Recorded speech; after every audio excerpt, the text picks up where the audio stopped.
आप लोग। उम्मीद करती हूँ कि सभी प्यारे बच्चे स्वस्थ होंगे और मस्त होंगे। तो मैं हूँ आपकी रुचि मैम और हम लोग क्लास 12 के फिजिक्स को भी उतना ही आसान बनाएंगे जैसे ही क्लास 11th में बनाया था। तो चलिए स्टार्ट करते हैं। आज है क्लास 12 की फिजिक्स का चैप्टर नंबर 1, जिसका हम लोग लेक्चर नंबर 1 पढ़ने वाले हैं। तो बच्चे स्टार्ट करते हैं, पर उसके पहले मैं आपको बता दूं कि यार 11th में तुम लोगों ने बहुत सारी गलतियां की थी कि नोट्स नहीं बनाए थे टाइम से, बट अब इस बार ये गलती नहीं करनी है आपको। क्लास 12 के हर एक चैप्टर के प्रॉपर डिटेल्ड नोट्स बनाने हैं। जब वो चैप्टर कंप्लीट हो जाएगा तो प्रीवियस ईयर क्वेश्चंस भी करने हैं, देन उसके शॉर्ट नोट्स भी बना के रख लेने हैं। सो आपको बेटा बिल्कुल स्टार्टिंग से ये करना है। और सबसे पहले आपको क्या करना होगा, अपने स्टेट का जो सिलेबस है उसको आप लोग प्रॉपर प्रिंट आउट करके लगा लीजिएगा कॉपी में। तो मैं उम्मीद करती हूँ कि आज का लेक्चर देखने के पहले आप लोगों ने फिजिक्स की कॉपी बना ली होगी और जितना मैं लिखवाऊंगी बेटा उसको प्रॉपर कॉपी पे नोट करते हुए जाना है। और बच्चों आज के इस लेक्चर में आपको बिल्कुल भी फील नहीं होगा कि अरे क्लास 12 बहुत टफ है। जी नहीं, बिल्कुल भी टफ नहीं है, क्योंकि हम लोग बिल्कुल बेसिक से चलेंगे। मैं सारे बेसिक भी बताते हुए चलूंगी।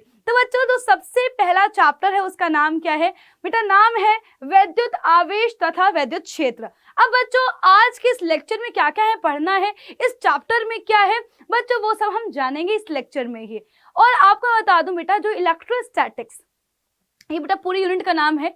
अब मैं आपको बता दूं यार, ये जो है क्लास 12 का जो फर्स्ट चैप्टर, ये मान लो फर्स्ट यूनिट ही मान लो, इसको बहुत लेंदी होने वाली है। तो बिल्कुल भी ऐसे नहीं डमाडोल नहीं होना है कि भाई एक लेक्चर पढ़ा उसके बाद जो है सेकंड लेक्चर गोल कर दिया। तो आपको हर एक लेक्चर को बिल्कुल स्टार्टिंग से लेकर के एंड तक पढ़ना है, क्योंकि बच्चों ये जो चैप्टर है वो बहुत ज़्यादा इंपॉर्टेंट है। बेटा बोर्ड में आपको ये मान लीजिए कि चैप्टर पूरे 7 से 8 नंबर दिलवाएगा। तो ये चैप्टर तैयार कर लिया तो ये मान लो तुम्हारे 8 नंबर तो पक्के हो गए। तो चलिए शुरू करते हैं बिना किसी देरी के। सबसे पहले बच्चे एक बार चैप्टर फ्लो देख लेते हैं कि आखिरकार हम यहाँ पर क्या क्या चीजें पढ़ेंगे इस चैप्टर के अंतर्गत। तो बच्चों जो सबसे पहला चैप्टर है उसमें हम लोग आवेश और बेटा क्षेत्र के बारे में पढ़ते हैं। जो इसके बाद जो चैप्टर नंबर 2 है बेटा, उसमें पढ़ेंगे विद्युत विभव के बारे में, विद्युत धारिता के बारे में। अब वो क्या है वो हम लोग आगे जानेंगे, बट आप ये मान लीजिए जो पूरी हमारी यूनिट 1 है उससे हम लोग बोल रहे हैं इलेक्ट्रोस्टैटिक्स। बेटा अब इसका मतलब क्या होता है डोंट वरी बताऊंगी, बट उसके पहले आप इतना जान लीजिए कि जो हमारा फर्स्ट चैप्टर है, फर्स्ट चैप्टर को अगर आप बहुत अच्छे से समझ लेंगे तो ये मान लीजिए कि आपका पूरा बेसिक क्लियर हो जाएगा। देन आपको बेटा जो सेकेंड और थर्ड जो लेक्चर्स आएंगे बेटा उसमें बिल्कुल दिक्कत नहीं होगी, क्योंकि इसके बाद फिर हम लोग इलेक्ट्रिसिटी वगैरह पढ़ना स्टार्ट कर देंगे, मैग्नेट पढ़ना स्टार्ट कर देंगे। तो कहीं ना कहीं बच्चों जो हमारी बुक 1 है वो कहीं ना कहीं बहुत ज़्यादा इंपॉर्टेंट होने वाली है, एंड आपको हर एक लेक्चर को बहुत अच्छे से पढ़ना है। ऑब्वियसली जो बेटा जो बुक 1 है वो आपको बहुत ज्यादा मार्क्स दिलाने वाली है, क्योंकि बुक 2 कहीं ना कहीं आपके लिए मैं कह सकती हूँ थोड़ा सा इजी हो जाएंगे। जो आगे के चैप्टर है न्यूक्लियस आ जाएगा, लाइट आ जाएगा, तो काफी कुछ इंटरेस्टिंग रहेगा। तो इसलिए स्टार्ट करते हैं बिना किसी देरी के। तो बच्चों सबसे पहले इस चैप्टर में हम जानेंगे कि आखिरकार आवेश क्या है। जैसा कि मैंने बोला कि हम लोग बिल्कुल बेसिक से पढ़ने वाले हैं, सो सबसे पहले तो स्टार्ट करेंगे कि आखिरकार आवेश क्या है। देन बच्चों हम बात करेंगे कि आखिरकार किसी भी वस्तु को आवेशित करने की कौन कौन सी विधियां हैं। हमारे पास 3 विधियां हैं, हम लोग बच्चों डिटेल में हर एक विधि के बारे में बात करेंगे। इसके बाद बच्चों आवेशों का गुणधर्म, इसके बारे में बात करेंगे। बच्चों इसके बाद हमें पढ़ना होगा इस चैप्टर के अंतर्गत जो कि बहुत इंपॉर्टेंट है, विद्युत क्षेत्र एवं विद्युत क्षेत्र की तीव्रता, बहुत ज्यादा इंपॉर्टेंट। देन बच्चों हम पढ़ेंगे विद्युत क्षेत्र की रेखाएं, विद्युत द्विध्रुव, बेटा ये बहुत ज्यादा इंपॉर्टेंट है, ठीक है। और यहीं पर ही मैं कह सकती हूँ कि बहुत सारे बच्चे गिव अप कर जाते हैं, है ना। स्टार्टिंग की सारी चीजें पढ़ ली, पर जैसे ही डाइपोल आया बट वहीं पर ही जो है तुम लोग थोड़ा डमाडोल हो गए ना। तो डाइपोल पे डमाडोल नहीं होना है बच्चों, विद्युत द्विध्रुव पढ़ेंगे, क्योंकि अगर ये आपको आएगा देन बच्चों आप पढ़ पाएंगे विद्युत फ्लक्स और गाउस का नियम या गाउस का प्रमेय। बच्चों बोर्ड एग्जाम के लिए गाउस का प्रमेय मोस्ट इंपॉर्टेंट है, एंड बच्चों यहीं से ही मैं कह सकती हूँ क्लास 12 की जो असली फिजिक्स है वो स्टार्ट होने वाली है। सो गाइस ये चैप्टर आप देख सकते हो कि कितना ज्यादा इंपॉर्टेंट है। ये हम लोग 7 चीजें कवर करेंगे, बेसिक से लेके एडवांस तक जाएंगे, बोर्ड में कैसे लिखना है और कौन कौन से टॉपिक्स बोर्ड के लिए इंपॉर्टेंट है, कौन कौन से न्यूमेरिकल से इंपॉर्टेंट है। डोंट वरी, हम लोग स्टार्टिंग से ही कवर करते हुए चलेंगे। तो बच्चों ये तो हो गया इस चैप्टर का पूरा जो है चैप्टर फ्लो, अब जान लेते हैं कि आज की क्लास का टारगेट क्या है। तो ऑब्वियसली मुझे पता है कि आप लोग जो है आज की क्लास के लिए बहुत ज़्यादा एक्साइटेड होंगे।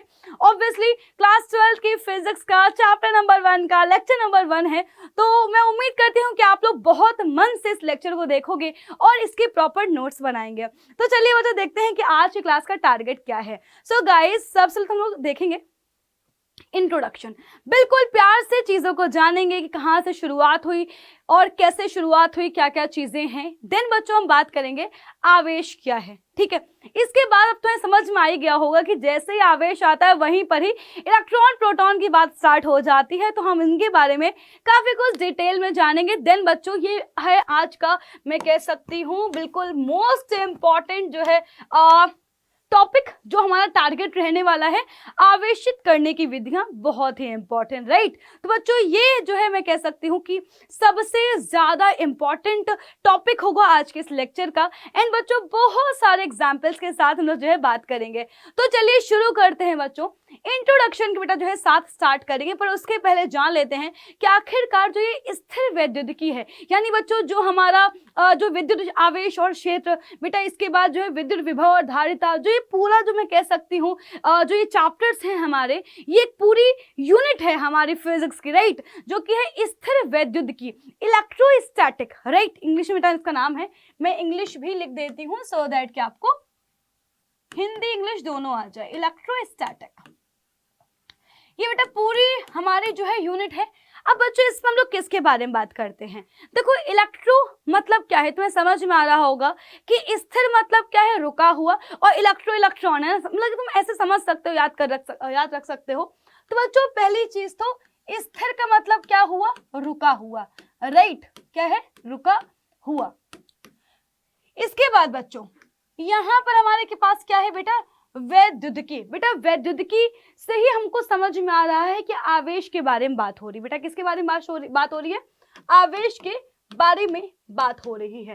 तो बच्चों बेसिकली हम लोग क्या करने वाले हैं यहाँ पर, इस पूरी यूनिट के अंदर कोई भी जो हमारे पास चार्ज है वो क्या नहीं करेगा बेटा, मैं कह सकती हूँ कैसे गतिमान नहीं हो रहा होगा, राइट। बेटा आवेश कैसा होगा, रुका हुआ होगा। एक बॉडी होगी जिसके ऊपर हो सकता है पॉजिटिव चार्ज हो सकता है नेगेटिव चार्ज हो। हम दो जो है आवेशित वस्तुओं को पास में ला रहे होंगे, दो अनावेशित वस्तुओं को पास में ला रहे होंगे, कोई किसी में धक्का लगा रहा होगा, कोई कुछ कर रहा होगा, कहीं से इलेक्ट्रॉन जा रहे होंगे, कहीं से इलेक्ट्रॉन आ रहे होंगे। तो इनके बारे में ही हम लोग ओवरऑल इस चैप्टर में पढ़ने वाले हैं।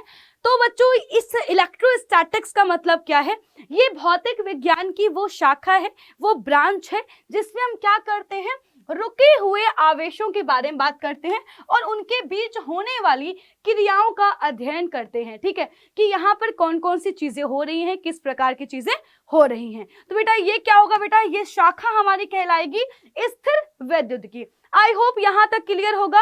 आगे बच्चों बढ़ेंगे। नेक्स्ट बेटा बात आती है आवेश के बारे में, राइट, विद्युत आवेश के बारे में।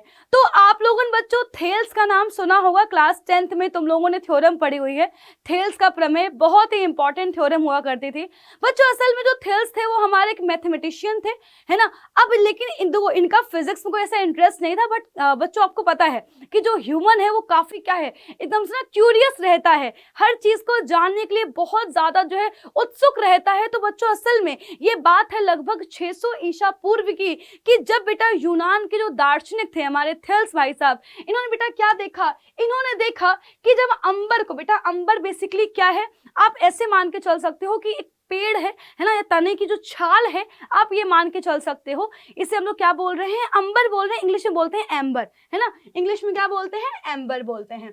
तो बच्चों इन्होंने क्या किया, जब इसको बिल्ली की खाल से रगड़ा, है ना, कहीं कहीं पर ये कहानी ऐसे फेमस है कि एम्बर को फर से रगड़ा था, ठीक है बच्चों। फर मतलब क्या होता है, बिल्ली की खाल या भेड़ की खाल, है ना, मतलब जिसमें बहुत सारे रोए रोए से होते हैं। तुमने देखा होगा ना, ये लोग काफी गुलगुल से होते हैं ना, इनके पास काफी सारे बाल होते हैं। तो बच्चों से हम लोग क्या बोलते हैं, फर बोल सकते हैं।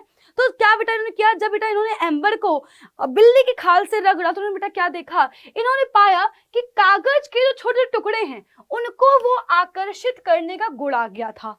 भाई क्या किया कि जब इन्होंने अंबर को बिल्ली की खाल से रगड़ा तो इन्होंने क्या देखा, इन्होंने देखा कि यार अब जो है ना वो छोटे छोटे कागज के टुकड़े को अपनी ओर आकर्षित कर पा रहा था। अब बच्चों, तो ये चीज है, ये कोई इतनी बड़ी चीज नहीं थी उस टाइम पर, बट यस हम कह सकते हैं कि कहीं ना कहीं बच्चों वास्तव में इस प्रयोग ने आधुनिक विद्युत युग का जन्म जो है दे दिया, और इससे हम लोग जो है मान सकते हैं कि कहीं ना कहीं विद्युत युग की स्टार्टिंग हुई है, शुरुआत हुई।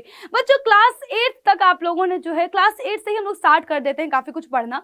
तो आप लोगों ने बचपन में बहुत ज्यादा एक्सपेरिमेंट किया होगा कि सूखे बाल में क्या किया, सूखे बाल में जो है कंघे को ऐसे रब किया, तो आप क्या करो, क्या देखते होगे कि जो कागज के जो छोटे टुकड़े थे वो क्या हो रहे थे, अट्रैक्ट हो रहे थे, और हम लोग उसको जादू का नाम दिया करते थे, है ना। पता नहीं आप लोगों ने किया है कि नहीं किया है। हम लोग क्या करते थे, किसी दोस्त को चेयर बिठा दी और चेयर को जो है कपड़े से मार रहे हैं, देन जो है उस दोस्त को जब छूते थे तो क्या लगता था, थोड़ा सा करंट लगता था। सो गाइज ये कहीं ना कहीं क्या है, स्टैटिक इलेक्ट्रिसिटी के ही एग्जांपल्स हैं, और आज की इस क्लास में हम लोग इस पर डिटेल में डिस्कस करने वाले हैं। आखिरकार आवेश क्या है, ये कैसे ट्रांसफर हो रहा है, कैसे चीजें हो रही हैं। तो चलिए बच्चों शुरू करते हैं। तो हमें इतना समझ में आ गया है कि ये बहुत ही छोटा सा है ना, बिल्कुल ये चिंगारी थी जिसने जो है आग लगा दी। तो चलिए बच्चों आगे जानेंगे। अब बेटा आखिर अगर मैं आपसे पूछूं कि आवेश सुनते ही आपके दिमाग में क्या आता है, तो मुझे पता है कि तुम में से बहुत सारे बच्चों के दिमाग में आवेश को सुन करके इलेक्ट्रॉन प्रोटॉन याद आते हैं। पर बच्चों उसके पहले आपको जानना होगा कि वास्तव में आवेश क्या है, वास्तव में रियलिटी, इन रियलिटी आवेश क्या है। तो किसी भी पदार्थ के, बच्चों बहुत ध्यान सुनना, आज की क्लास का एक एक शब्द बहुत इंपॉर्टेंट है, आज की क्लास का एक एग्जाम्पल बहुत इंपॉर्टेंट है। तो किसी भी पदार्थ के निर्माण के लिए मूल कणों में से आवेश भी एक होता है। अगर बच्चों हम लोग थोड़ा सा डिटेल में जाएं तो हम और आप किन से मिलकर बने हुए हैं, तो आप कहोगे मैम हम और आप तो जो है बहुत सारी चीजों से मिलकर बने हुए हैं, है ना। आप कहोगे, कुछ बच्चे कहेंगे मैम हमारे शरीर में हड्डियां हैं, कुछ कहेंगे मैम पानी है, कुछ कहेंगे मैम गैस है। पर और थोड़ा डिटेल में जाओ तो हमारे पास क्या मिलेगा, परमाणु मिलेगा, राइट बेटा। परमाणु के अंदर जाओ तुम्हें नाभिक मिलेगा, नाभिक के अंदर जाओ तुम्हें क्या मिलेंगे, तुम्हें मिलेंगे न्यूट्रॉन, प्रोटॉन, इलेक्ट्रॉन। तो बच्चों कहीं ना कहीं अगर आप देखो तो हमारे आसपास जितनी भी चीजें हैं, हर एक चीज ब्रह्मांड में उपस्थित एक एक कण बेटा किससे मिलकर बना हुआ है, आवेश से मिलकर बना हुआ है ना बेटा। इन इलेक्ट्रॉन, प्रोटॉन, न्यूट्रॉन से मिलकर बना हुआ है। तो असल में बेटा जी जो हमारा पदार्थ है, जिस चीज से मिलकर बना हुआ है, उनमें से आवेश भी क्या है, एक है, राइट। अब बच्चों आगे बढ़ते हैं। तो आवेश किसी भी पदार्थ का वो गुण होता है। बच्चों पहली चीज तो ये कि आप कभी भी किसी भी इलेक्ट्रॉन को नग्न आंखों से नहीं देख सकते, आपको इलेक्ट्रॉन दिखेगा नहीं, राइट। अगर आपको याद हो बच्चों तो क्लास 11th में हमने एक इस पर क्वेश्चन था चैप्टर नंबर 1 में ही कि एक बहुत ही प्यारा क्वेश्चन था कि कुछ लोगों ने जो है स्टार्टिंग में दावा किया कि अगर इलेक्ट्रॉन को आप नग्न आंखों से नहीं देख सकते हो तो ऐसे तो हम लोग भूत को भी नहीं देख पाते हैं, तो फिर जो है आप अगर ये कह रहे हो कि भाई भूत नहीं होते हैं तो इलेक्ट्रॉन भी कैसे होते हैं, इलेक्ट्रॉन भी तो नहीं दिखता है। तो हम लोगों ने बच्चों वहां पर इसका आंसर देखा था कि इलेक्ट्रॉन को हम लोग फील कर सकते हैं, राइट।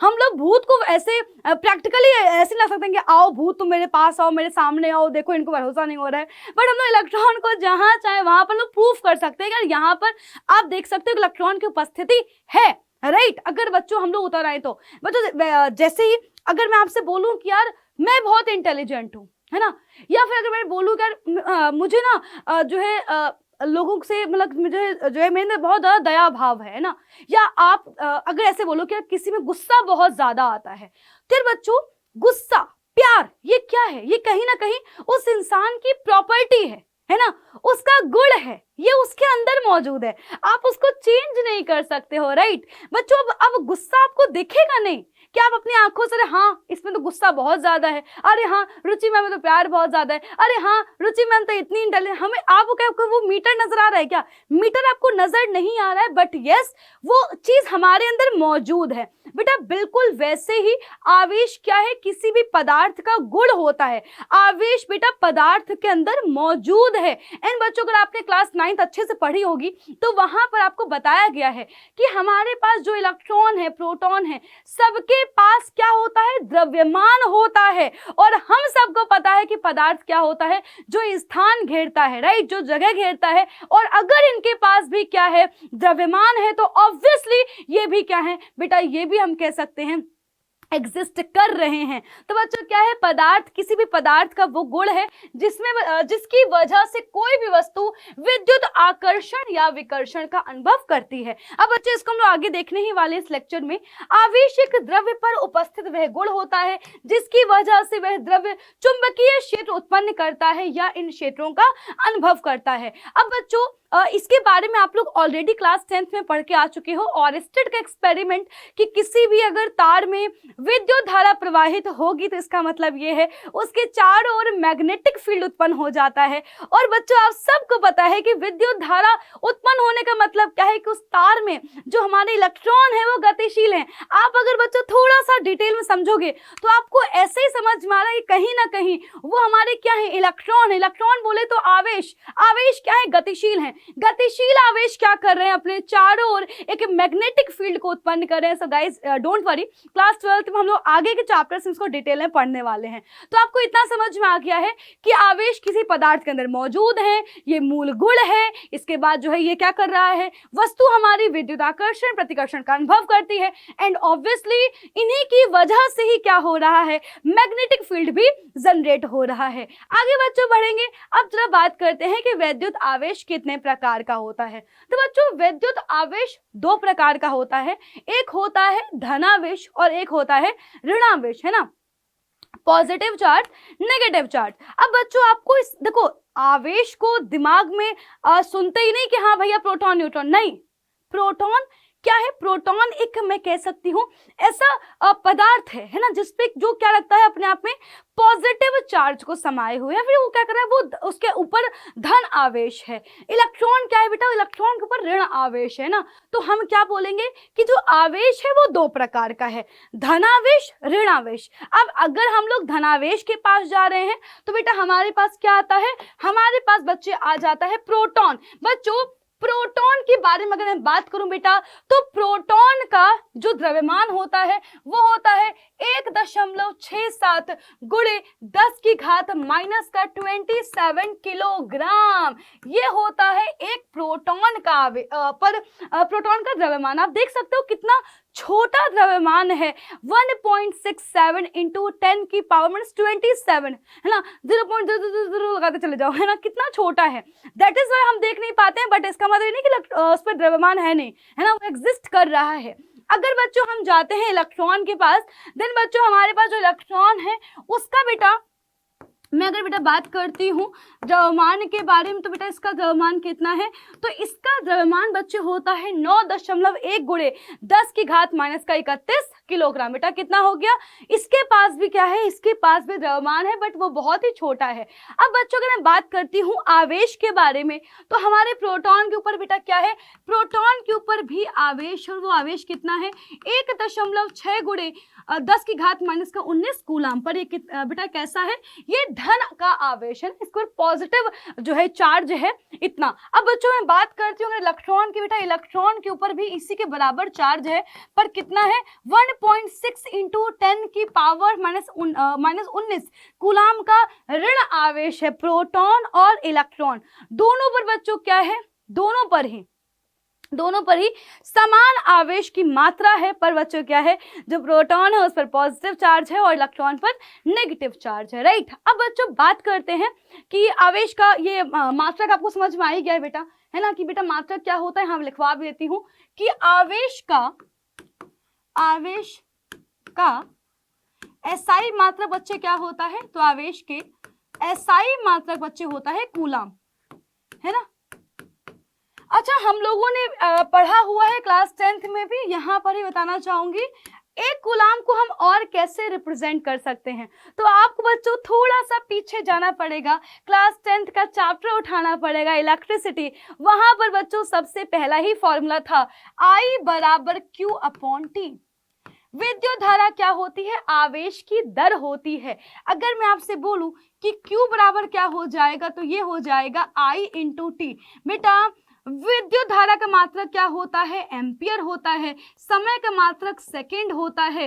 तो यानी कि हम एक कूलाम को और क्या लिख सकते हैं बच्चे, तो हम एक कूलाम को एम्पियर सेकंड भी लिख सकते हैं। क्या लिख सकते हैं, एक कूलाम को एम्पियर सेकंड भी लिख सकते हैं। अगर बेटा मैं बात करती हूं इसके विमीय सूत्र के बारे में, आ जाओ, आवेश का विमीय सूत्र।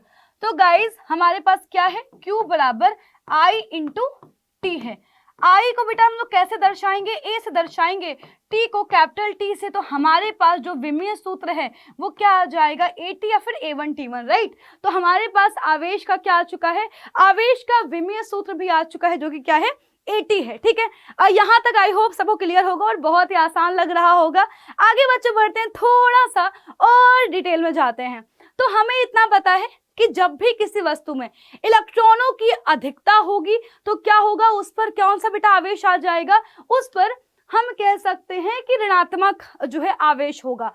और जिस भी वस्तु में इलेक्ट्रॉनों की बेटा क्या होगी, कमी होगी, उसमें क्या होगा बेटा, उसमें जो है धनात्मक आवेश होता है।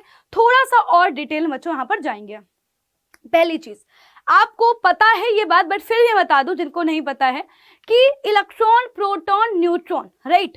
अगर मैं इन तीनों ही बात करूं तो बच्चे हमारे पास गतिशील कौन है, कौन मूव कर सकता है, तो इलेक्ट्रॉन मूव कर सकते हैं। इलेक्ट्रॉन का ही बेटा क्या होगा, आदान प्रदान होगा। ठीक है, अब बच्चों दूसरी चीज, अब आपके दिमाग में एक बात आएगी कि मैम इलेक्ट्रॉन ही क्यों जा रहा है। तो पहली चीज तो बच्चों ये कि जो इलेक्ट्रॉन है वो गतिशील। अच्छा, इलेक्ट्रॉन गतिशील क्यों है, या फिर कौन सी वस्तु इलेक्ट्रॉन को त्यागेगी, है ना भाई, सिंपल सी बात है कि कौन सी वस्तु इलेक्ट्रॉन को त्यागेगी, उस वस्तु से इलेक्ट्रॉन निकलेंगे जो बेटा जिसमें हम कह सकते हैं कि इलेक्ट्रॉन नाभिक से काफी दूर होंगे ना। अब बच्चों आप ऐसे सपोज करो कि मान लो कि हमारे पास कोई ऐसी वस्तु है ना बेटा, जिसमें क्या है, जिसमें बच्चों आप ये मान लीजिए जो हमारा नाभिक है ना, जिसमें बच्चे जो हमारा नाभिक है, नाभिक से इलेक्ट्रॉन काफी दूरी पर है। तो क्या होगा बच्चे, इसके इस वस्तु से इलेक्ट्रॉन का निकलना काफी आसान है। मान लो कि मेरी कोई क्लास चल रही है, इसमें 1000 बच्चा एक साथ बैठ के पढ़ रहा है, तो जो सबसे पीछे वाला बच्चा होगा उनके ऊपर मेरा प्रभाव क्या होगा, कम होगा,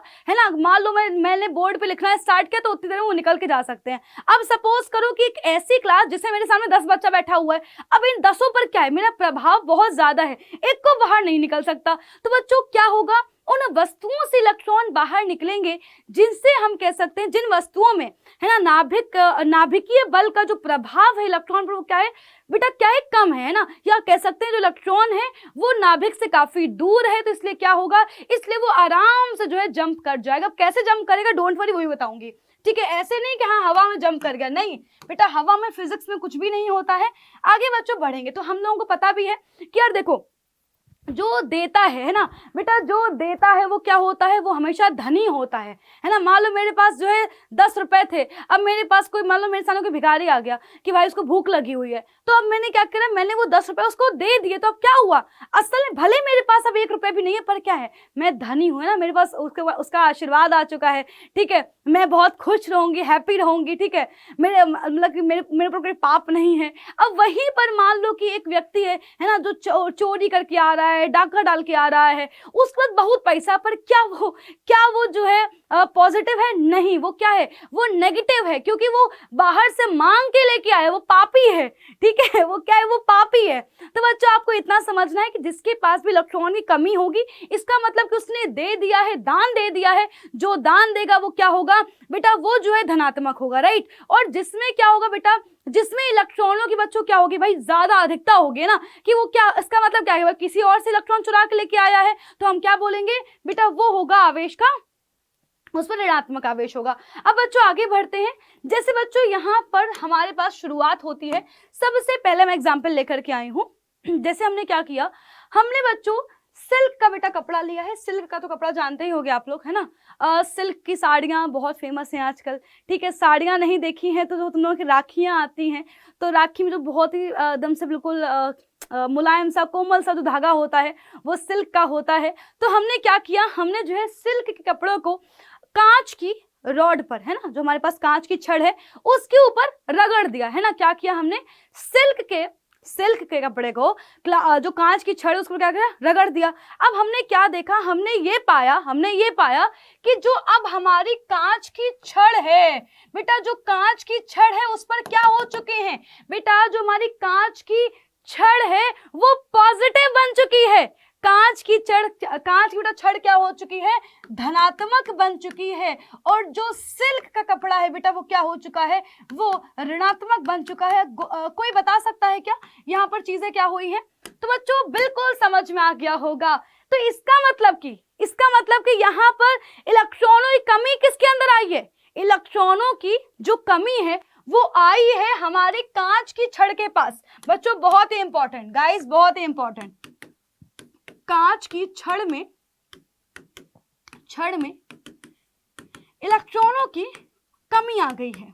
ठीक है, इलेक्ट्रॉनों की कमी आ गई बेटा, इसलिए क्या हो गया है, ये धनात्मक। इसका मतलब क्या है कि कांच की छड़ से कुछ इलेक्ट्रॉन निकल कर कहां पहुंच चुके हैं सिल्क के कपड़े के पास। ठीक है, और बच्चों सिल्क के कपड़े में क्या हुआ है बेटा, इसमें हम लोग कह सकते हैं बच्चे, इसके पास बच्चे क्या हो चुकी है, इलेक्ट्रॉनों की अधिकता हो चुकी है। क्या हो चुकी है, अधिकता हो चुकी है। जिसके पास इलेक्ट्रॉनों की कमी होगी वो पॉजिटिवली चार्ज हो गया, और जिसके पास बेटा हम इलेक्ट्रॉनों की अधिकता है वो क्या होगा, नेगेटिवली चार्ज होगा। अब आपके दिमाग में क्वेश्चन आना चाहिए, जैसे कि मैं इसका आंसर कर चुकी हूं, बट आपके दिमाग में फिर भी स्टिल क्वेश्चन आना चाहिए कि मैम आखिरकार ऐसा क्यों हुआ कि कांच की ही छड़ से इलेक्ट्रॉन गए हैं, सिल्क के कपड़े से भी तो आ सकते थे, हैं?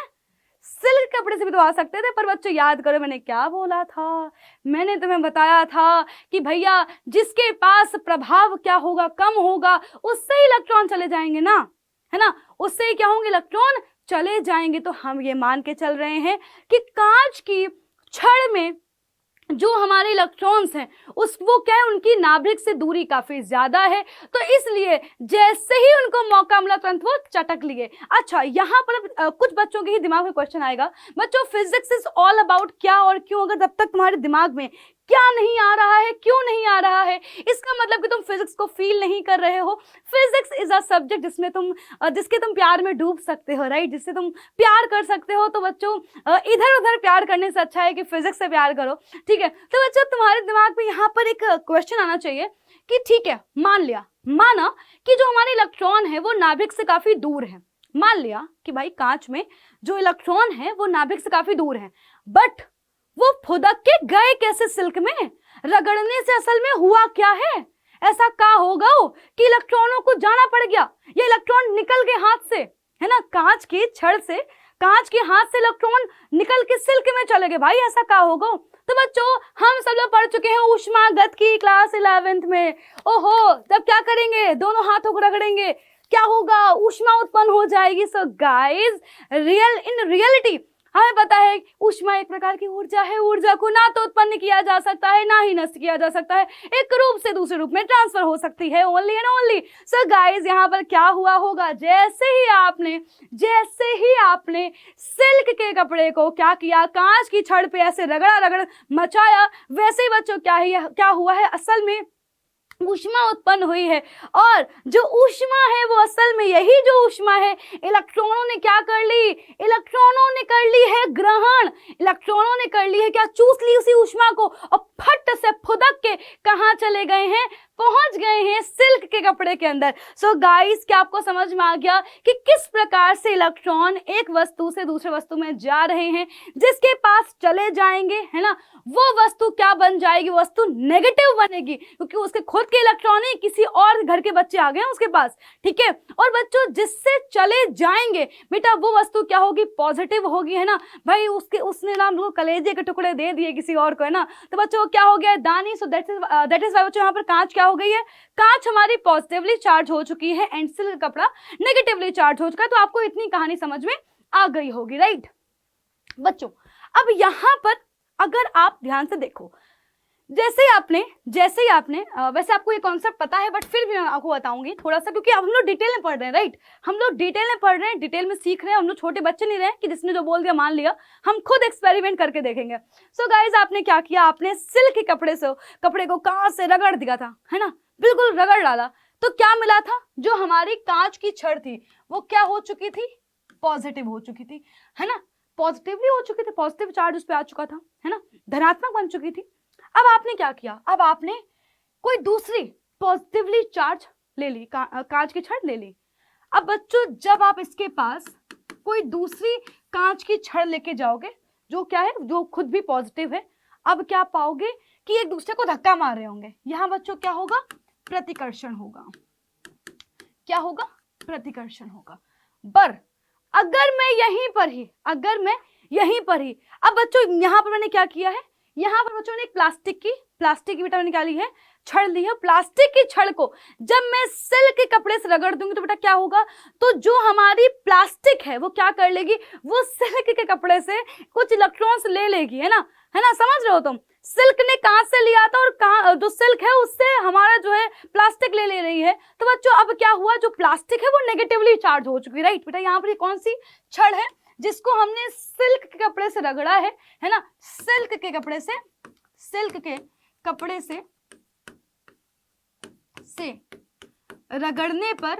रगड़ने पर यह ऋणावेशित हो चुकी है, राइट। आपको समझ में आ गया होगा कि ऋणावेशित क्यों हो चुकी है, क्योंकि बच्चों इस पर क्या आ चुके हैं, इलेक्ट्रॉन्स आ चुके हैं। तो अब अगर मैं इस प्लास्टिक की छड़ को कांच की छड़ के पास लेके जाऊंगी तब क्या होगा, क्योंकि प्लास्टिक की छड़ कैसी है, ये हमारी नेगेटिव है एंड कांच की छड़ क्या है, पॉजिटिव है बेटा। यहाँ पर क्या होगा, आकर्षण होगा। क्या होगा, आकर्षण होगा।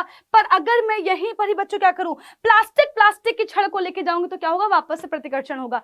तो यानी बच्चों यहां से हमें क्या सीखने को मिलता है, यहां से हमें यह सीखने को मिलता है कि जैसे ही आप क्या करोगे, समान आवेशों को आसपास लेके जाओगे, क्या होगा बेटा, प्रतिकर्षण होगा। देख लो यार, है ना, अंबानी के आपस में भाइयों में नहीं बनती है, क्यों, क्योंकि भैया दोनों पास बहुत पैसा, आपस में लड़े मरे जा रहे हैं कि नहीं हम ज्यादा पैसे वाले हो गए, नहीं हम ज्यादा पैसे वाले, है ना। अब बच्चों क्या होगा, हमेशा दोस्ती किसमें होगी, एक अमीर होगा दूसरा गरीब होगा, है ना।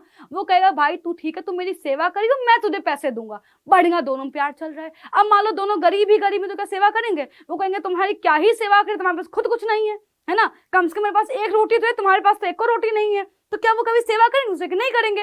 बिल्कुल वैसे ही अमीर अरे हम तुम्हारे मालिक हैं, वो कह रहे नहीं हम तुम्हारे मालिक हैं, आपस में लड़ाई चल रही है। तो हमेशा दोस्ती किसमें होगी, अमीर और गरीब में। चलो वैसे ही क्या हो रहा है, जो हमारे सजातीय आवेश होंगे, सजातीय बोले एक जात के, मतलब कि जो पॉजिटिव नेगेटिव, हमेशा क्या होगा, हमेशा उनमें प्रतिकर्षण होगा। पर जो क्या होंगे, विजातीय होंगे। विजातीय आवेश का मतलब क्या है, एक दूसरे मतलब कि विपरीत, है ना, एक पॉजिटिव एक नेगेटिव, तो क्या होगा, हमेशा ही उनमें प्यार मोहब्बत बनी रहेगी, आकर्षण होगा। सो गाइज यहाँ पर हम कुछ छोटे एग्जाम्पल्स देखेंगे। सो यहाँ पर तो समझ में आ चुका है, पर ये एग्जाम्पल तुम लोग घर पे कर सकते हो, एक मैं खुद भी करके दिखाऊंगी। सो गाइज अगर आप क्या करोगे, अगर आप कपड़े को रगड़ दो गुब्बारे से, है ना, तो आप क्या पाओगे, आप पाओगे यहाँ पर क्या हो रहा है, जो हमारा पानी है वो क्या हो रहा है, काफी जो है अट्रैक्ट हो रहा है। तो इसका बेटा मतलब क्या है, ये स्टैटिक इलेक्ट्रिसिटी का एग्जांपल है कि अब जो हमारा गुब्बारा है वो क्या हो चुका है, चार्ज हो चुका है एंड बच्चे क्या कर रहा है बेटा, ये जो है पानी को अपनी ओर आकर्षित कर रहा है। सो गाइस चलो एक एग्जाम्पल मैं भी आपके लेकर के आई हूँ, तो चलिए देखते हैं कि कितने लोग इस एग्जाम्पल को अपने घर पे ट्राई करने वाले हैं। सो गाइस चलिए देखते हैं। तो आप में से कितनों को लगता है कि मैं स्क्रीन पर बिना किसी टेप की हेल्प से गुब्बारे चिपका सकती हूँ?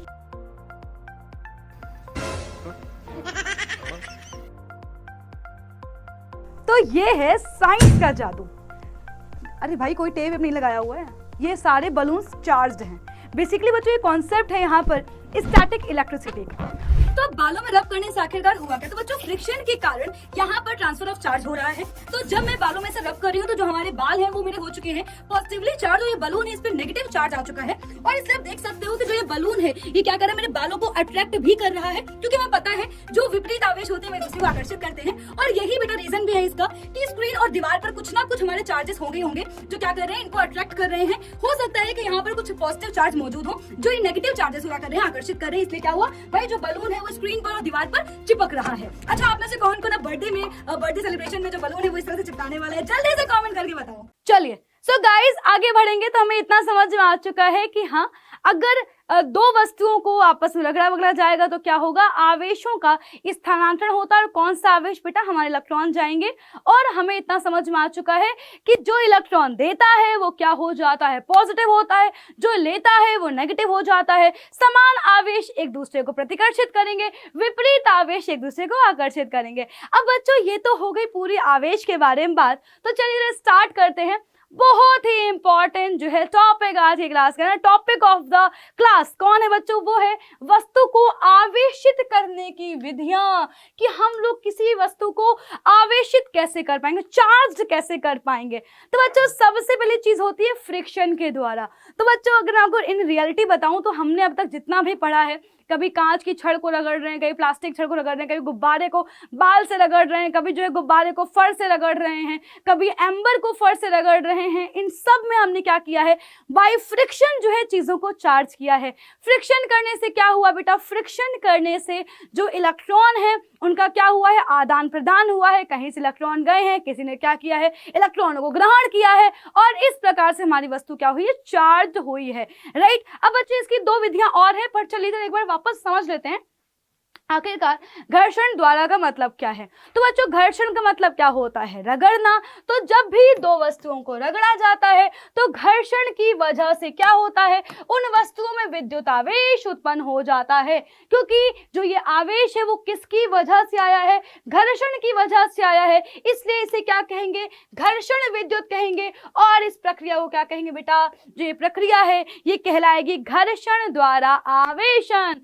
बच्चों अब यहाँ पर ध्यान से देखो कि अब वस्तुओं को रगड़ने से असल में होता क्या है, अभी समझाया है, उतनी देर से यही समझा रही हूँ कि जब भी किसी दो वस्तुओं को रगड़ दोगे, रगड़ने से क्या होगा, उन दोनों में प्यार मोहब्बत हो जाएगी। कैसे, किसी वस्तु से इलेक्ट्रॉन त्यागेगा, कोई वस्तु क्या करेगी, इलेक्ट्रॉन त्यागेगी, कोई दूसरी वस्तु इलेक्ट्रॉन को ग्रहण कर लेगी। जो वस्तु इलेक्ट्रॉन को त्यागेगी बेटा वो क्या बन जाएगी, उस पर धनावेश आ जाएगा। जो इलेक्ट्रॉन को ग्रहण करेगी वह वस्तु ऋणावेशित हो जाएगी। एंड बच्चों जैसे कि अगर आप रेशम में कपड़े को क्या करोगे बेटा, अगर आप रेशम कपड़े को कांच की छड़ से रगड़ोगे तो आप क्या पाओगे कि जो हमारी रेशम कपड़ा है उसने क्या किया है, उसने इलेक्ट्रॉन ले लिए हैं, इलेक्ट्रॉनों की अधिकता है। इसका बच्चों मतलब क्या है कि ऋणावेशित हो चुकी है। पर जो कांच की छड़ है वो क्या हो चुकी है बेटा, पॉजिटिव, क्योंकि उसने इलेक्ट्रॉन दिए हैं। पर वहीं पर अगर आप किसी प्लास्टिक या कंघी को सूखे बाल से रगड़ते हो तो क्या होगा, जो प्लास्टिक है या जो हमारी कंघी है उस पर क्या हो जाएंगे, इलेक्ट्रॉनों की अधिकता हो जाएगी, है ना। इलेक्ट्रॉनों की अधिकता बोले तो उसमें क्या हो जाएगा, ऋणावेश आ जाएगा। और जो हमारे सूखे बाल हैं वो क्या हो चुके हैं बेटा, वो जो है उनमें इलेक्ट्रॉनों की कमी आ चुकी है, यानी कि वो पॉजिटिवली चार्ज हो चुके हैं। राइट। अगर वहीं पर अगर मैं क्या कर रही हूँ, प्लास्टिक के ऊपर ऊन को रगड़ रही हूँ या फर को रगड़ूंगी बच्चों, तब भी सेम चीज होगी। जो प्लास्टिक वो क्या करेगी, वो इलेक्ट्रॉनों को ग्रहण कर लेगी, इलेक्ट्रॉनों का ग्रहण करेगी। एंड बच्चों देन क्या होगा, और जो हमारी जो बेटा ऊन है, जो फर है ना, वो बेटा क्या करेगी भाई, उससे इलेक्ट्रॉन जाएंगे, उसमें इलेक्ट्रॉन की कमी होगी, तो वो जो फर या ऊन है वो क्या हो जाएगी, पॉजिटिवली चार्ज हो जाएगी। वही बच्चों सेम चीज रबर या एम्बर या एबोनाइट की छड़ को अगर हम क्या करेंगे, फर से रगड़ते हैं तो बच्चों सेम चीज होगी कि जो हमारी रबर, एम्बर या फिर जो एबोनाइट बेटा जो छड़ है वो क्या होगी बेटा, उसमें इलेक्ट्रॉनों की अधिकता आएगी। इलेक्ट्रॉनों की अधिकता बोले तो मतलब कि समझ में आ रहा है तुम्हें कि ऋणावेश आ चुका है। और जो फर है बच्चों, जो कि फर से क्या हुआ है, क्योंकि फर से कुछ इलेक्ट्रॉन गए हैं, दैट इज वाई हम क्या बोलेंगे, ये हमारा हो चुका है पॉजिटिवली चार्ज। तो इस प्रकार से हम किन्हीं भी दो वस्तुओं को आपस में रगड़ करके क्या कर पाएंगे बेटा, आपस में रगड़ करके आवेशित कर पाएंगे। बट यहाँ पर बच्चों एक है शर्त, कंडीशन क्या है, कंडीशन ये है कि बच्चों हमेशा ऐसा नहीं हो कि आप दो वस्तुओं को रगड़ करके चार्ज कर पाओ, हमेशा ऐसा नहीं होगा। क्यों ऐसा नहीं होगा बेटा, क्योंकि ऐसा उनमें ही हो पाएगा जिसमें हम कह सकते हैं कि इलेक्ट्रॉन बेचारे निकल पाएंगे, है ना। अब मान लो बच्चों जो है कुछ घर ऐसे हैं कि भाई मतलब बच्चे एकदम से बिल्कुल बंधे हुए हैं ना, पापा मम्मी दिन भर घर पे रह रहे हैं, तो उनके बच्चों को तुम कैसे निकाल पाओगे घर से, है ना, नहीं निकाल पाओगे। मान लो मम्मी दोपहर में सो गई, तुमने चुपके से आवाज आई भाई आजा खेल रहे हैं ना, मान लो पापा कहीं बाहर गए, तुमने आवाज आई भाई आजा खेल रहे, है ना। तो बच्चों उस केस में ऐसा हो पाएगा, है ना। आप लोगों को आई होप समझ में आ रहा होगा। आगे बच्चों बढ़ते हैं। देन बच्चों जो हमारा अगला पार्ट है वो है बाई कंडक्शन, कंडक्शन या बाई कांटेक्ट। बच्चों कांटेक्ट मतलब क्या होता है, छूना, स्पर्श करना। बच्चों इस विधि को समझने के पहले आपको पता होना चाहिए कि चालक क्या होते हैं, कुचालक क्या होते हैं। वैसे मुझे पता है कि आपने 10th पढ़ा हुआ है, तो आपको चालक कुचालक की डेफिनेशन पता है। वे पदार्थ जिनमें विद्युत आवेश का मुक्त प्रवाह होता है, जिनमें इलेक्ट्रॉन बच्चों क्या कर सकते हैं, स्थानांतरण हो सकते हैं, आ जा सकते हैं, जिनमें विद्युत का प्रवाह संभव है, उन्हें कहते हैं सुचालक पदार्थ या चालक पदार्थ। एग्जाम्पल के तौर पर एक और है जैसे तांबा। ऐसे पदार्थ जिनमें क्या होंगे, जिनमें आवेश का प्रवाह नहीं होता, जिनमें आवेश एक स्थान से दूसरे स्थान पर नहीं जा सकते हैं, जिसमें इलेक्ट्रॉन एक स्थान से दूसरे स्थान पर नहीं जाएंगे, उन्हें क्या कहेंगे, कुचालक पदार्थ कहेंगे। से एग्जाम्पल के तौर पे क्या होगी, कांच होगी, राइट, कुचालक पदार्थ कह देंगे। अब बच्चों चालन विधि में असल में क्या होने वाला है, पहले पढ़ते हैं फिर मैं आपको समझाऊंगी। तो जब भी किसी चालक को आवेश दिया जाता है, जब भी किसी चालक को हम क्या दे रहे हैं, आवेश देंगे, तो बच्चों क्या होगा, तो जो आवेश है वो चालक के बाहरी सतह पर फैल जाएगा, है ना। अच्छा, इसका मतलब क्या है, इसका मतलब बच्चों क्या हुआ, इसका मतलब बेटा जी ये हुआ कि हमने क्या किया है, हमारे पास लेट सपोज ये चालक वस्तु है, ठीक है, और ये मान लो कि हमने क्या किया, इसके पास हम कोई एक ऐसी वस्तु लेके गए जिसकी जो क्या है, जो आवेशित है ना, जिसके ऊपर चार्ज है। अब मैंने क्या किया, मैंने इस छड़ को इसके कांटेक्ट में रख दिया। अब बच्चों क्या होगा, चूंकि ये चालक है, याद रखना, ये चालक छड़ है ना, ऐसा नहीं कि ये इसमें इलेक्ट्रॉनों का प्रवाह नहीं हो सकता है इसमें।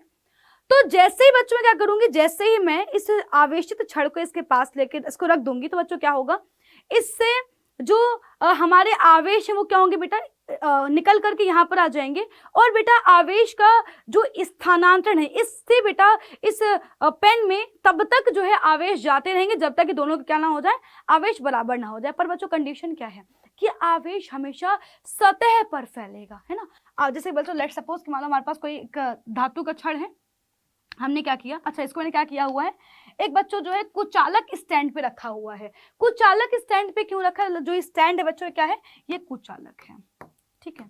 कुचालक बेटा स्टैंड पे क्यों रखा हुआ है, उसका बच्चों रीजन है, अगर मैं बेटा जो है चालक के ऊपर रख दूंगी एंड बच्चों, देन बच्चों क्या हो जाएगा, देन जो है पूरा चार्ज जो है अर्थ में चला जाएगा, देन बेटा हमारा जो है किस्सा यहीं पे खत्म हो जाएगा। अभी आगे बताऊंगी, वो हमारे थर्ड विधि में है। पर हमें करना क्या है, कुचालक स्टैंड लेना है, और हमारे पास क्या है, ये बच्चों एक जो है धातु का गोला है ना, मान लो कि स्टील गोला है, तांबे गोला है। अब मैंने क्या किया बच्चों, अभी जो है ये क्या है, अनावेशित है।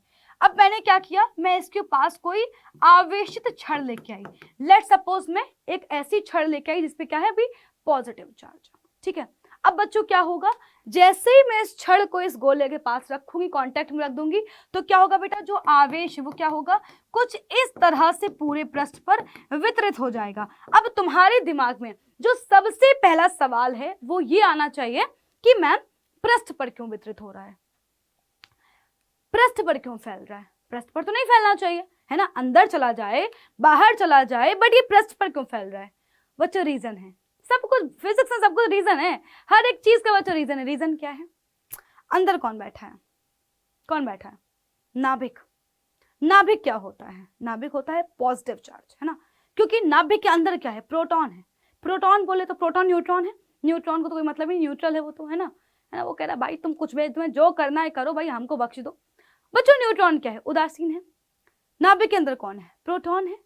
प्रोटॉन पर कैसा चार्ज है, पॉजिटिवली चार्ज है। सो गाइस हमारे पास नाभिक कैसा हुआ, पॉजिटिवली चार्ज हुआ। नाभिक कैसा है, धनात्मक है, ठीक है। अब बच्चों आप ऐसे समझ सकते हो, ऐसे समझ सकते हो कि जैसे ही हमने क्या किया, चार्ज दिया, देन बच्चों क्या हो रहा है बेटा, असल में आप ऐसे समझ सकते हो कि क्या हो रहा है बेटा, एक दूसरे को आकर्षित कर रहे हैं, प्रतिकर्षित, मतलब कुछ ऐसा फोर्स लगा रहे हैं कि जो चार्ज है वो क्या हो गया, पूरी सतह पर ही वितरित हो गया, ठीक है। क्या हो गया, पूरी सतह पर ही वितरित हो गया, अंदर नहीं जाएगा, ना अंदर ना बाहर, कुछ नहीं जाएगा, ठीक है। वो क्या होगा बेटा, सतह पर ही फैल जाएगा, ठीक है। आप इसको इतना ऐसे समझ सकते हो कि जैसे हमने चार्ज दिया बेटा, वैसे ही क्या होगा, वैसे ही वो सतह पर फैलेगा, ठीक है, किसी वस्तु के अंदर नहीं जाएगा, ठीक है। अब बच्चों लेकिन यहाँ पे कंडीशन है कि अगर मैंने क्या किया, मान लो कोई कुचालक वस्तु है, कुचालक वस्तु को, वैसे थोड़ी कुचालक वस्तु के पास हम चार्ज नहीं ला सकते, ला दिया हमने, मान लो हमारा पेन जो है ब्लू का है, कुचालक है, मैं इसके पास मैंने इसको चिपका दिया किसी ऐसी छड़ से जो क्या है, आवेशित है, मान लो पॉजिटिव चार्ज है, नेगेटिव चार्ज है, कुछ भी है। पर अब बच्चों क्या नहीं होगा, जो ये आवेश है ये इसके ऊपर फैलेगा नहीं, यानी बच्चों लेकिन जब भी हम क्या कर रहे हैं, कुचालक पदार्थ में बेटा क्या करेंगे, आवेश देंगे, तो जो आवेश है बेटा वो क्या होगा, बेटा जो आवेश है वो वहीं ठहर रहेगा, वहीं पे ही रुका रहेगा, वो पृष्ठ पर फैलेगा नहीं। बट वहीं पर अगर हमारे पास क्या है बच्चों, अगर हमारे पास जो है कोई चालक पदार्थ, तो क्या होगा बेटा, जो आवेश है वो पूरी सतह पर फैल जाएगा। तो बच्चों स्पर्श द्वारा आवेशन का मतलब क्या है कि हम क्या कर रहे हैं, जब भी किन्हीं दो वस्तुओं को आपस में संपर्क कराएंगे तो जो आवेश है बेटा क्या होगा, आवेश स्थानांतरित होगा और वो एक चालक से दूसरे चालक में चला जाएगा। और इस प्रकार से आवेश के स्थानांतरण को हम क्या कहते हैं, स्पर्श या चालन द्वारा आवेशन कहते हैं। एग्जाम्पल के तौर पे देखते हैं, हमारे पास क्या था, एक न्यूट्रल वायर था, हमारे न्यूट्रल स्फीयर था, है ना, न्यूट्रल एक गोला है जो भी उदासीन है, ठीक है, चालक गोला है, पर अभी क्या है, अभी ये अनावेशित है, इस पर कोई चार्ज नहीं है। अब मैंने क्या किया, मैं इसके पास लेके गई एक ऐसी छड़ जो क्या है, जिसके ऊपर धनात्मक आवेश है, धन आवेश है। तो जैसे ही मैं क्या करूंगी, इस छड़ को इस गोले के ऊपर रख दूंगी बेटा, वैसे ही क्या होगा, जो आवेश है उसका क्या होगा, स्थानांतरण होगा। और बेटा तब तक स्थानांतरण हुआ जब तक कि दोनों पर आवेश की मात्रा बराबर ना हो जाए, वो तो हमें पता ही है ना, जब तक क्या ना हो जाए, आवेश की मात्रा बराबर ना हो जाए। तो जब तुमने जब इसको इसके पास रख दिया, ठीक है, तो इसका मतलब क्या हुआ, इसका मतलब ये हुआ कि अब तुम चाहे इस छड़ को हटा भी दो तब भी क्या होगा, जो हमारा गोला है उसके ऊपर क्या आ चुका है, पॉजिटिवली चार्ज आ चुका है, ठीक है, और ये क्या होगा बेटा, सतह पर फैल चुका होगा। राइट, क्या इतनी बात समझ में आ गई है। हमारे पास कोई एक ए था, मान लो बेटा इसके पास क्या है, इसके बेटा मान लो कि पॉजिटिव चार्ज है, बी हमारा क्या है, न्यूट्रल था, हम इसके उस पर लेके गए, तो क्या बच्चों क्या होगा बेटा, हम देखेंगे कि भाई क्या होगा, जो बी है बच्चे उस पर भी क्या होगा, चार्ज आ चुका होगा और जो चार्ज है वो सतह पर फैल चुका होगा। तो हम क्या कर रहे हैं, स्पर्श करा करके जो आवेश है उसको क्या कर रहे हैं, वस्तु को आवेशित कर रहे हैं, और जो आवेश है वो क्या होगा, सुचालक की पृष्ठ पर वितरित हो जाएगा। तो इस प्रकार की विधि को हम क्या कहते हैं, स्पर्श द्वारा चालन कहते हैं, कि हमने टच करवा कर किसी वस्तु को क्या कर दिया, आवेशित कर दिया, किसी वस्तु को स्पर्श से आवेशित कर दिया। लास्ट टॉपिक बहुत ही अच्छा है ना, जैसे बच्चों यहाँ पर देख लो, इसी को मैंने एक्सप्लेन किया हुआ है कि एक पृथक चालक किसी आवेशित वस्तु के संपर्क में लाया जाता है, तो यह चालन क्रिया द्वारा आवेशित वस्तु पर क्या करेगा बेटा, इस आवेशित बेटा वस्तु पर क्या करेगा, आवेश को ग्रहण कर लेगा, और इस चालन क्रिया जो बेटा जो केवल है वो केवल चालकों में ही संभव है, कुचालक में प्रक्रिया संभव नहीं है। तो बच्चों ये क्या हो गया बेटा, ये हमारे पास कौन सी विधि हो गई बेटा, ये हो गई स्पर्श द्वारा आवेशन की विधि। आई होप बच्चों बिल्कुल क्लियर होगी, जैसे ना बिल्कुल क्लियर होगी। अब बच्चों बारी है प्रेरण द्वारा आवेशन, ठीक है। जैसे मान लो स्पर्श को आप ऐसे समझो कि मान लो तुम मेरे सामने होते हैं, तुम मेरे सामने पढ़ रहे होते, ऑफलाइन पढ़ रहे होते, तो मान लो अगर पढ़ के आ रहे हो, मान लो तुमने लेट्स सपोज तुमने होमवर्क नहीं किया, तो तुम्हें डांट के मार के, ठीक है, थपड़िया करके, डंडा चला करके तो सुधार देते, पर नहीं, अब चूंकि तुम क्या हो, हमसे दूर हो, तुम हमको ऑनलाइन देख रहे हो, ठीक है, और तुम्हें थप्पड़ तो मार नहीं सकते हैं, ठीक है, तो क्या कर सकते हैं, या तो तुम पे गुस्सा कर सकते हैं कि भाई प्लीज यार पढ़ लो यार, पढ़ाई करनी है, पढ़ाई जरूरी है ना, या तुम्हें कर सकते हैं मोटिवेट कर सकते हैं, है ना, यार प्लीज यार भाई पढ़ लो यार, है ना, देखो पूरी दुनिया कहाँ निकली जा रही है, तुम्हें अपने माँ बाप के सपने पूरे करने हैं, ये करना है वो करना है। सो गाइज हम तो क्या करते हैं, इंस्पायर करते हैं। तुमने क्या करा, पहले तुम्हारा पढ़ने में बिल्कुल मन नहीं लगता था, तुमने रुचि मैम को सुना, अब यार हाँ यार मैम कह तो बिल्कुल सही रही है भाई, यार ये बात तो बिल्कुल सही है ना, मैम बिल्कुल सही कह रही है भाई, पढ़ना तो पड़ेगा यार। तो अब क्या हुए, तुम मेरे से इंस्पायर हो गए, मैं तुम्हारे पास नहीं हूं, ठीक है, तुम मुझे अभी इस देश के अलग अलग कोनों से बैठ के देख रहे होगे, और तुमने क्या किया, तुम मेरी बात सुन के तुम इंस्पायर हो गए, ठीक है ना। तो बच्चों इससे ही हम क्या बोलेंगे, इस बेटा बिल्कुल वैसा ही है प्रेरण द्वारा आवेशन, कि हम क्या कर रहे हैं, हम किसी वस्तु को छुआ नहीं रहे, टच नहीं करवा रहे, बट यस हमारी वस्तु बिना स्पर्श के ही क्या हो रही है, बिना स्पर्श के ही हम उसको चार्ज कर ले रहे हैं। सो ये क्या है बेटा, इसे कहते हैं प्रेरण द्वारा आवेशन, राइट। बच्चों अब इसको समझने के पहले आपको थोड़ा सा चलूंगी मैं फ्लैशबैक में लेकर के। बच्चों टेंथ में हम क्या अपने घर में देखो, है ना, ये सॉकेट बने रहते हैं कुछ ऐसे, है ना, कुछ ऐसे सॉकेट बने रहते हैं, ठीक है। तो हमने पढ़ा था कि हमारे घर में जितने भी सॉकेट है वो 3 तरह से ना, 3 बेटा जो है तरह से क्या है उसमें मैं कह सकती हूँ वायर जुड़े हुए हैं, ठीक है, एक काला, एक लाल और एक हरा।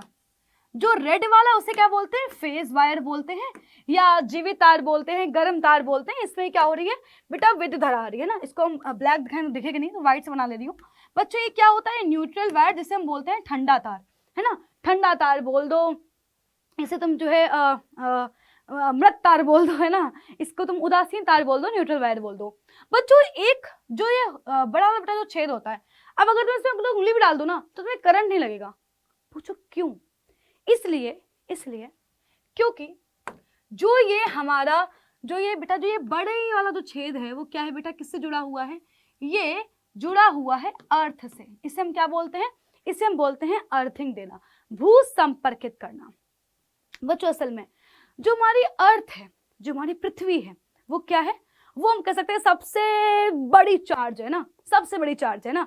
तो बच्चों क्या होगा, असल में बच्चों हम लोग उसका यूज क्यों करते हैं कि मान लो अगर कभी ज्यादा करंट आए तो क्या हो, जो करंट है वो असल में अर्थ में चला जाए, राइट। तो हम लोग क्या करते हैं, इसको तार लेते हैं और जो है जमीन में जाकर के क्या कर दिया हमने, जो है किसी मेटल की वायर से जोड़ दिया, सो दैट कि जो करंट है वो पूरा पूरा अर्थ में चला जाए। अब यहाँ पर तुम्हें ध्यान देना होगा बच्चों, पॉइंट टू बी नोटेड। पहली चीज हम इसके से तीन ऐसे डंडियों से दिखा देंगे, ठीक है, ये आपका तरीका होगा किसी भी तार को भू संपर्कित दिखाने का। सेकंड बच्चों तरीका क्या है, सेकंड बेटा जो है ध्यान से सुनना, लेट सपोज कि हमारे पास ये कोई गोला है। अगेन मैं क्या कर रही हूँ, इसका जो स्टैंड ले रही हूँ वो क्या ले रही हूँ, चालक ले रही हूँ, कुचालक ले रही हूँ, दोनों बात बोल सकते हो, कुचालक बोल सकते हो, ठीक है। मैंने क्या कुचालक स्टैंड लिया हुआ है, ठीक है। और इस गोला पर क्या है, इस गोला पर पॉजिटिवली चार्ज है, पॉजिटिव चार्ज है। अब तुम्हें क्या करना, तुम चाहते हो कि इसका चार्ज गायब हो जाए, कैसे गायब करोगे?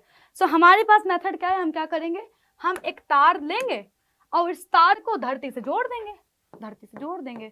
क्या लगता है प्रोटॉन नीचे जाएगा, है? पॉजिटिव चार्ज का मतलब क्या है भाई पॉजिटिव चार्ज का मतलब ये है कि हमें बताया है कि इसके पास क्या हो चुकी है, इलेक्ट्रॉनों की कमी हो चुकी है, इसके पास भी प्रोटॉनों की अधिकता है। और महाशय प्रोटॉन कभी नहीं जाते, प्रोटॉन कोई मतलब नहीं है ना। तुम पॉजिटिव हो चुके हो, बहुत बढ़िया बात है, पर वो अगर ज्यादा भी होगा तो निकल के नहीं जाएगा।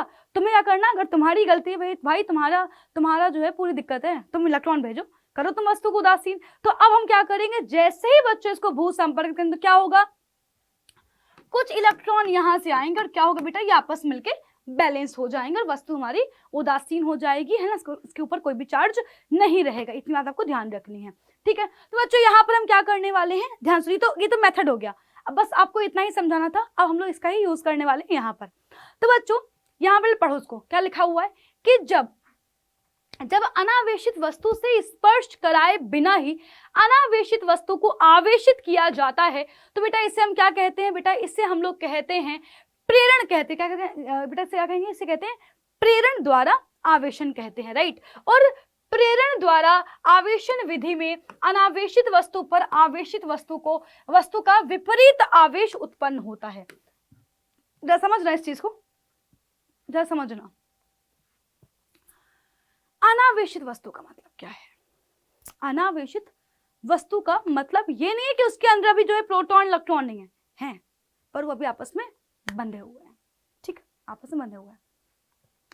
अब क्या किया, आप इसके पास, ये हमारे पास एक अनावेशित वस्तु है, ठीक है, अनावेशित वस्तु है ना, ये इसको आप ऐसे समझो कि ये हमारे पास क्या है, एक गोला है, स्टैंड है, ये जो क्या है कुचालक है, ये हमारे पास जो क्या है एक मेटल की बॉल है, तो ये क्या है जिसके पास ये पॉजिटिव भी है, नेगेटिव सारे जो है चार्ज हैं।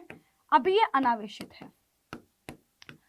अब मैंने क्या किया, मैं इसके पास एक ऐसी छड़ लेके गई जो क्या है नेगेटिवली चार्ज है, ठीक है। तो बच्चों क्या होगा, जैसे ही मैं इस छड़ को इसके पास लेके जाऊंगी, you guys know very well कि जो हमारे विपरीत आवेश होते हैं वो दूसरे को आकर्षित करते हैं, पढ़ लिया इस लेक्चर में। तो अब बच्चों क्या होगा, जो नेगेटिव चार्ज होगा वो क्या होगा, इसके दूसरे साइड चला जाएगा और बच्चों इधर क्या होंगे बेटा, इधर हमारे प्रोटॉन वहां से आ जाएंगे बेटा, क्या हो जाएंगे सारे बेटा जो है पॉजिटिव चार्ज आ जाएंगे। ठीक है, क्या हो जाएंगे पॉजिटिव चार्ज आ जाएंगे। बहुत बेटा ध्यान सुनना, हमने क्या किया, देखो स्पर्श नहीं कहा है, कल पास ले गए हैं, तो बच्चों कल पास बेटा लेके जाएंगे तो क्या होगा, अब जो नेगेटिव वाला है वो सिर्फ और सिर्फ पॉजिटिव वाले को ही अट्रैक्ट कर सकता है और नेगेटिव वाले को धक्का देगा। तो अब क्या हुआ, जो नेगेटिव चार्ज थे वो क्या हो जाएंगे, वो बच्चे उधर चले गए और जो पॉजिटिव चार्ज है वो इधर आ जाएगा, क्योंकि यहाँ पर छड़ क्या है, नेगेटिव है।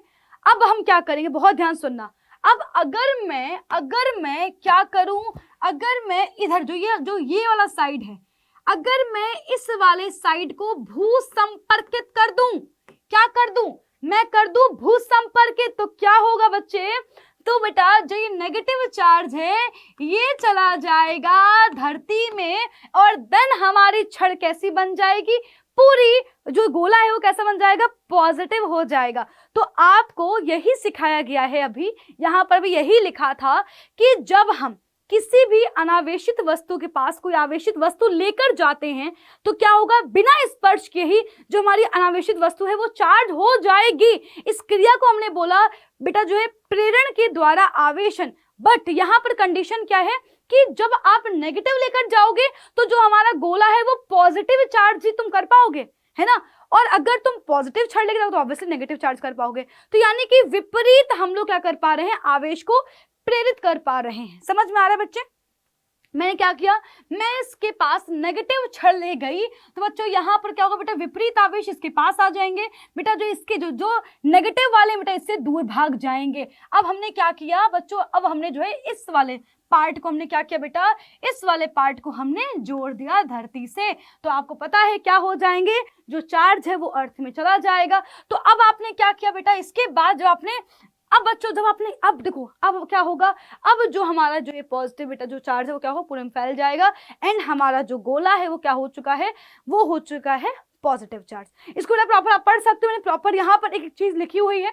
कि जब एक ऋणावेशित छड़ को इस अनावेशित गेंद के पास ले जाएंगे तो क्या होगा, अनावेशित गेंद में उपस्थित इलेक्ट्रॉन छड़ पर उपस्थित ऋणावेश से प्रतिकर्षित हो जाएंगे और वो दूसरी तरफ विस्थापित हो जाएंगे, दूसरी तरफ चले जाएंगे। गेंद का जो हिस्सा ऋणावेशित छड़ के पास होगा वहां पर क्या होंगे, धन आवेश होंगे, पॉजिटिव चार्ज जो छड़ के पास होगा वो क्या होंगे, उसके पास पॉजिटिव चार्ज आ चुके होंगे, क्योंकि प्रतिकर्षण की वजह से इलेक्ट्रॉन कहां चले, जो ऋणावेश है वो किधर चला गया है, ऋणावेश चला गया है दूसरी साइड। ओके बच्चों अब ध्यान सुनना, अगर हम किसी चालक तार की सहायता से गेंद के दाएं हिस्से को है ना, इस हिस्से को जहां पर हमारे कौन है बेटा, ऋणावेश है, उस हिस्से को भू संपर्कित कर दें तो क्या होगा, दाईं तरफ जितने भी इकट्ठा आवेश होंगे वो क्या होंगे, चालक तार के माध्यम से पृथ्वी में चले जाएंगे। और अब हम क्या देखेंगे, जो गोले पर जो बाईं तरफ वाला जो धनावेश है वो क्या है, इकट्ठा रह जाएगा। अब अगर तुम इस छड़ को हटा लो इस गेंद के पास, अब अगर तुम इस ऋणावेशित छड़ को इस गेंद से हटा भी लो तो तुम क्या पाओगे, तुम ये पाओगे कि जो हमारी गेंद है उस पर क्या होगा, धनावेश ही उपस्थित रहेगा, क्योंकि यह आवेश छड़ ने ला दिया है उस गोले में बिना स्पर्श किए, और इसको हम क्या बोलते हैं, इसे आवेश को प्रेरण आवेश या इस प्रक्रिया को प्रेरण द्वारा आवेशन कहते हैं। सो गाइस बहुत आसान था। हमने आज के इस लेक्चर में बच्चों बहुत ही इंपॉर्टेंट कॉन्सेप्ट सीखे हैं। एक बार बच्चों आपको वापस से यहाँ पर बताना चाहूंगी, राइट तो बच्चों हमने बहुत जो है इंपॉर्टेंट कॉन्सेप्ट सीख लिए हैं। सो गाइज हमने क्या पढ़ा है, हमने पहले जो है इंट्रोडक्शन देखा, आवेश क्या होता है, इलेक्ट्रॉन प्रोटॉन क्या होते हैं, आवेशित करने की तीनों विधियों को हमने देखा, प्रॉपर एग्जाम्पल समझे हैं, और बच्चों मैं उम्मीद करती हूँ कि आप लोग इसका प्रॉपर नोट्स बना लेंगे।